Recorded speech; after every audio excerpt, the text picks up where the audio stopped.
JKB back with another episode. Today I'm doing my top 34 films of all time for no reason whatsoever. I thought that a lot of these films are horror films, so they'd be great to watch during Halloween. So I'm going to start right away and just tell you, these are my personal opinions.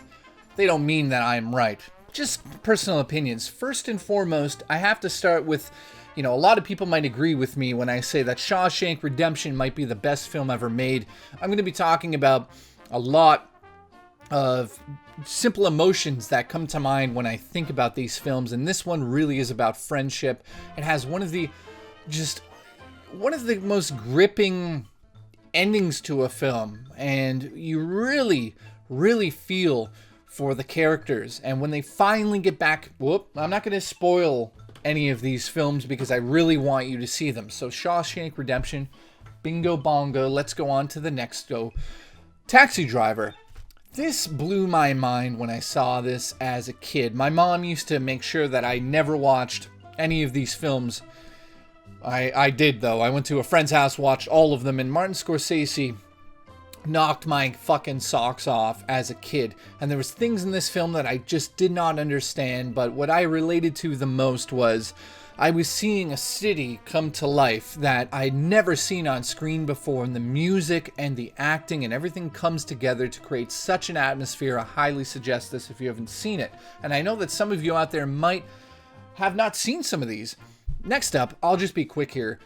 Zack Snyder, I think, is a visionary director in terms of his cinematography and the visions that he puts up on screen. I don't know if he can tell a great story, but this is obviously based on one of the best comic books, graphic novels of all time.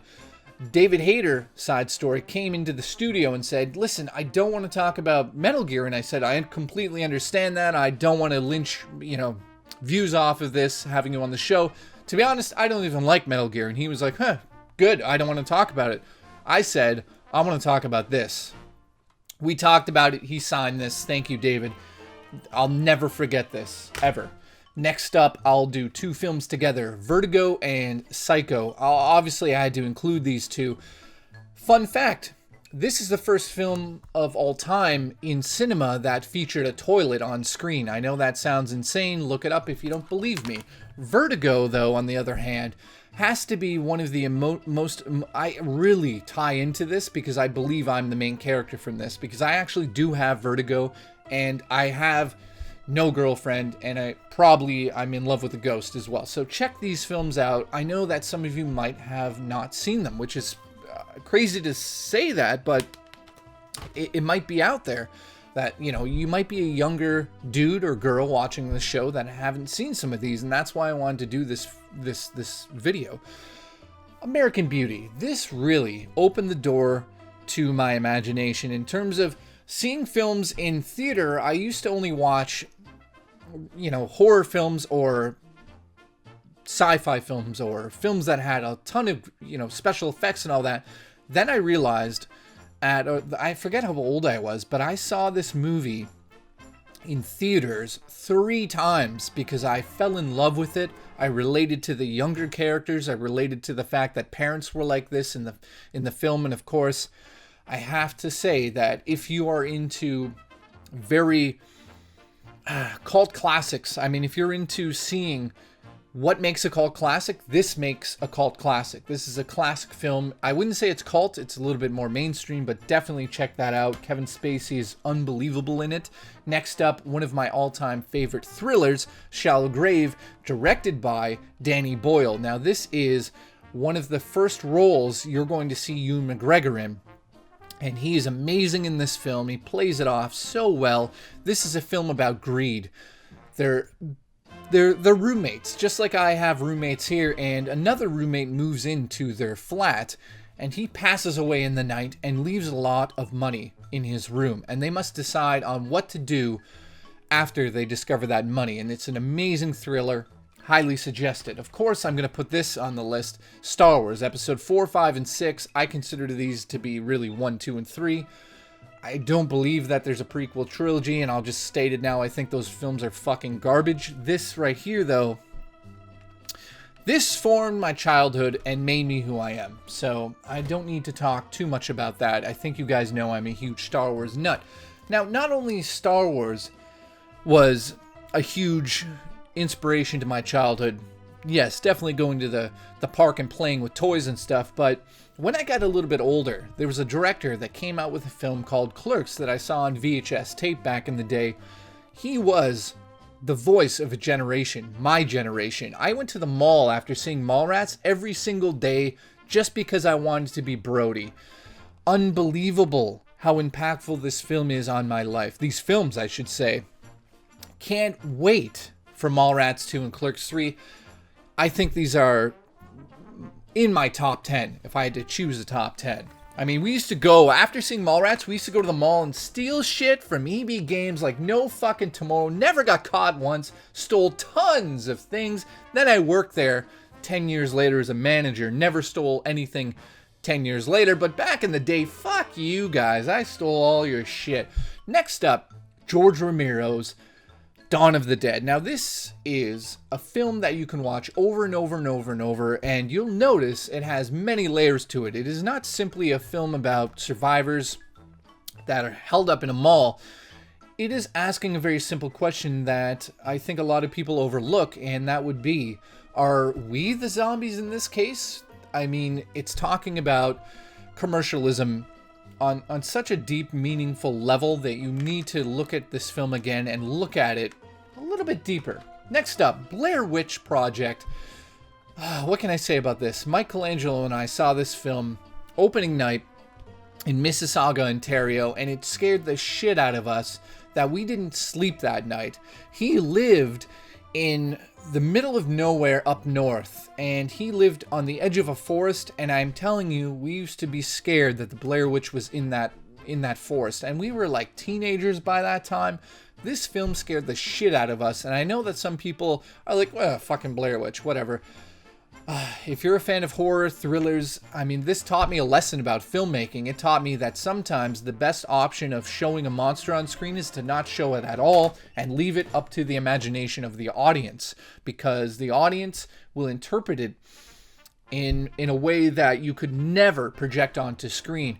And I think that was learned from Hitchcock. If you have a monster on screen, unless that monster's extremely detailed and designed to scare the shit out of everybody, not everyone's going to feel the same. But when you leave it up to the imagination of the audience, they're going to come up with the worst case scenario in their own minds. So to filmmakers out there in horror, you might want to consider that.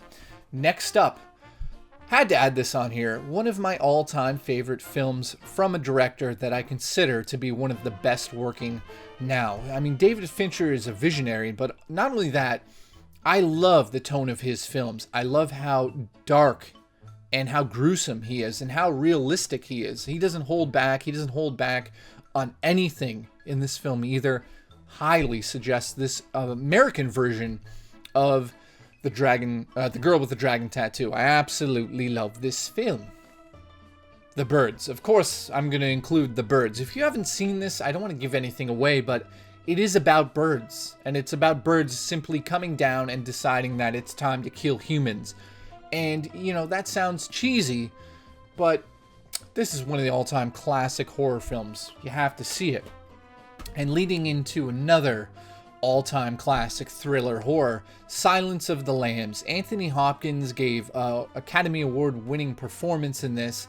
I honestly believe that this is my all-time favorite thriller. There's so much to love about this film. If you haven't seen Silence of the Lambs, highly suggest to see this right away.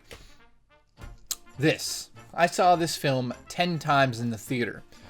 Of course, The Matrix had to be on my list. I was lucky enough to be alive when this came out in theaters, and let me just tell you, this was like, how can I relate this to you guys? If you're young and you're playing, you know, the next generation of video games, and you weren't around for Super Mario Bros., it was like that for me, but for computer effects and films. This changed everything. After you saw this in the theater, you would never see anything like it again. I mean, there was nothing at the time that even touched the premise of this film. I mean, this film will go down as one of the most surprising films of all time for me. Obviously, you need to see The Matrix. I'm pretty sure you've seen The Matrix. Next up, Rear Window, another Hitchcock film that has been copied and remade. Suburbia with Shia LaBeouf was a remake of this film. It's been remade so many different times, but I love the premise of this film. The idea that somebody is just sitting in their house and voyeurism. They're watching somebody else's life. I understand that it's a genre that a lot of people underestimate. I really love voyeurism in this film, and that sounds so creepy. It sounds like I'm like into porn. Well, I am into porn, but had to add this. David Fincher again, one of my all-time favorite directors. This right here, I saw this in the theater probably about 14 times. Why did I choose Fight Club on my list? It was another film that really opened the door to thinking outside the box for me. I used to think that life was about this, and this. I saw this, and it really, to this day, taught me that life is not about materialism and objects and all this shit that's around me. One day, we don't really own any of this. It's all going to be fucking gone or in a dump, or somebody else is going to own it. I don't think we own anything. The only thing I own is my soul, and that was learned from Fight Club. Of course, do I want to... Yeah, okay, fine, I'll go into this. E.T. Back there, my boy. Love you, boy.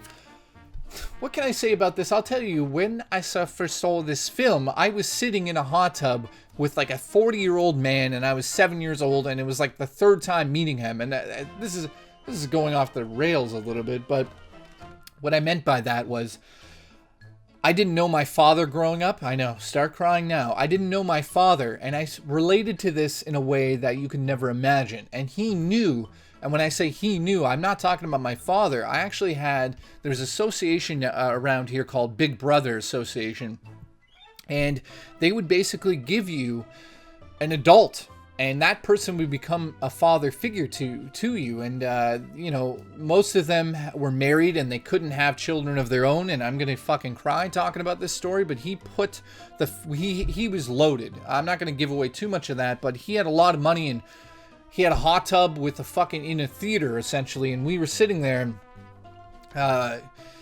yeah, I can't talk about that, but that movie means more than anything to me. Star Wars and E.T. Fuck, I'm gonna cry. Hold it in. Next up, Steven Spielberg's secretly directed film by Tobe Hooper. I'm saying that because Tobe Hooper was high as a fucking kite on cocaine the whole shoot, and he could barely make it through the film, and this is why I think the film really stands out, because Spielberg touched it with his 80s magic. I am obsessed with Paranormal Activity. Not the film, of course. Well, the film's good. I really do enjoy Paranormal Activity, but paranormal stuff, the goings-on of ghosts and stuff. This right here, if you're a fan of Jurassic Park, E.T., this is the version of Ghosts. I really highly suggest this if you haven't seen it. Now, growing up, I wasn't into Westerns. I wasn't one of those boys that went out and played with, toys in the sand, except for Army Men. But when I first saw this, I have to give props to my friend Leone, who I'm making a short film with. He really got me into Westerns and what it meant to see a spaghetti Western. And Sergio Leone, holy fuck. If you want to talk about films that are essentially paintings that come to life, this is it. It's unbelievable. It's one of the best films ever made. Now, I'm not going to talk about all the films in this, but Alien, and to a certain degree Aliens, I'm a huge fan of Alien, more so than Aliens, because it was Dan O'Bannon, the writer of Alien, had a simple idea. Just, let's have an alien on a ship. But Ridley Scott came along and amplified that vision, and he really just took a genre, because Alien is essentially just a horror film, and he amplified the fuck out of that and made it into a classic. And of course, I'll just go right into Blade Runner. Wow, what can I say about Blade Runner that hasn't been said before? Probably nothing. I love the fact that Harrison Ford and Ridley hated each other during the making of this, and this right here, this 5-disc set, is a must fucking own for any sci-fi film lover out there. You have to just go pick it up. I don't need to talk about the influence that this film has had on my generation and generations to come. Next up, obviously I'm gonna put Jaws. I mean, this scared the fuck out of me. I don't remember the first time I saw Jaws. I tried to think about when that was. I don't honestly remember, but of course I had to add Jaws into this because Spielberg was just a visionary for me as a kid. Next up, Kubrick's Clockwork Orange was it blows my mind to this day. I don't even want to talk about what it is. I just want to say, like, David Prowse, who played Darth Vader, is in this film. So if you're a fan of Star Wars, you can see some David Prowse outside of his suit in Star Wars. This is a must-see for filmmakers out there. I mean, obviously, I'd probably sound a little pretentious here, like, you must see Clockwork Orange if you make films. Well, yeah, you must. I mean, there's not much else to say. Obviously, I'm going to talk about Jurassic Park. I saw this in the theater at least 6 times as a kid, and this is the film that opened my imagination and made me realize that life was not just about Sunday morning cartoons. It was about real life fucking dinosaurs. And if you want to say dinosaurs don't exist, they're right here. The magic of filmmaking has never been as potent as in Jurassic Park. I mean, I don't need to say anything else about that. Next up, one of my all-time favorites, Evil Dead, Sam Raimi. Holy shit, this still, to this day, and even the remake, which I would add into my list here, but it's good, but it's not as good as this. This really blew the doors off the idea that you can go out there and just you can make a horror film. You don't need a lot of money, you can just go and do it. And it happened, and they did it, and it turned out to be a cult classic. I'm down to 5 films here, and these aren't my top 5 films. They're just the last 5 films here, and I'm going to go with this one first. Day of the Dead, which is a sequel to Dawn of the Dead. Oh, man, I can't tell you guys enough. If you're 16, 17 out there and you've never seen Dawn of the Dead or Day of the Dead, I need to go back in time here. I don't actually have a Blu-ray copy of Night of the Living Dead, but I'm going to say that Night of the Living Dead, Day of the Dead, Dawn of the Dead. If you're a fan of The Walking Dead, you need to pay your fucking respects to the master who created that whole genre and watched those 3 films. I highly suggest just go buy them because you really, really need to see where that genre came from. Speaking of that genre, and I talked about Aliens earlier, Dan O'Bannon is a fucking genius. Not only did he write Alien, he also wrote and directed one of my all-time favorite films, and that is Return of the Living Dead. And this is from Scream Factory, which is from Shout. That's a company in the States that create amazing fucking transfers on Blu-ray, and this film is one of my all-time favorites. This really was the works of one of the co-creators of Night of the Living Dead. Wanted to take the genre in a different direction, and he went out there without George Romero's consent. Well, sorry, he had the consent, but let's just say that there was a legal drama that happened, and of course, it was like, it went back and forth. And if you've seen Night of the Living Dead, the dude, Russell, I think his name is Russ Strainer. I think his name is Russ Strainer.